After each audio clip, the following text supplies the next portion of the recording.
Enfin, il me sembla percevoir un grattement contre le mur. Mais comme avant, je n'avais entendu aucun bruit de pas, je crus m'être trompée. Cependant, j'écoutais. Le grattement continua. Puis, tout à coup, j'aperçus une tête s'élever au-dessus du mur. Tout de suite, je vis que ce n'était pas celle de Mathia. Et bien qu'il fît encore sombre, je reconnus Bob. Il me vit collé contre mes barreaux. « Chut !» dit-il faiblement. Et de la main, il me fit un signe qui me sembla signifier que je devais m'éloigner de la fenêtre. Sans comprendre, j'obéis. Alors, son autre main me parut armée d'un long tube brillant, comme s'il était en verre. Il le porta à sa bouche. Je compris que c'était une sarbacane. J'entendis un soufflement, et en même temps, je vis une petite boule blanche passer dans l'air pour venir tomber à mes pieds. Instantanément, la tête de Bob disparut derrière le mur, et je n'entendis plus rien. Je me précipitai sur la boule. Elle était en papier fin, roulé et entassé autour d'un gros grain de plomb. Il me sembla que des caractères étaient tracés sur ce papier, mais ils ne faisaient pas encore assez clairs pour que je puisse les lire. Je devais donc attendre le jour.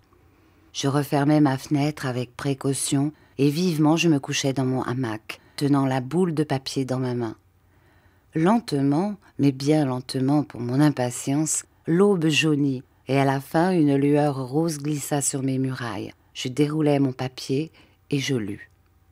Tu seras transféré demain soir dans la prison du comté.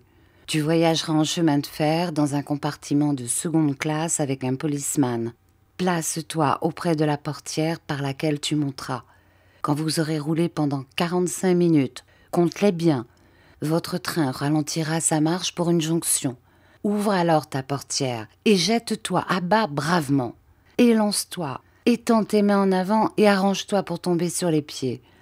Aussitôt à terre, monte le talus de gauche. Nous serons là avec une voiture et un bon cheval pour t'emmener. Ne crains rien. 2 jours après, nous serons en France. Bon courage et bon espoir. Surtout, élance-toi au loin en sautant et tombe sur tes pieds. Sauvé, je ne comparaîtrai pas aux assises. Je ne verrai pas ce qui se passerait. Ah, le brave Mathia, le bon Bob, car c'était lui, j'en étais certain, qui aidait généreusement Mathia. Nous serons là avec un bon cheval. Ce n'était pas Mathia qui tout seul avait pu combiner cet arrangement.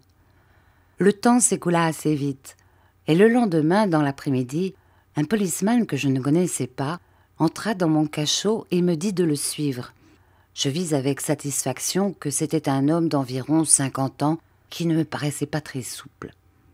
Les choses purent s'arranger selon les prescriptions de Mathia, et quand le train se mit en marche, j'étais placée près de la portière par laquelle j'étais montée. J'allais à reculons. Le policeman était en face de moi. Nous étions seuls dans notre compartiment.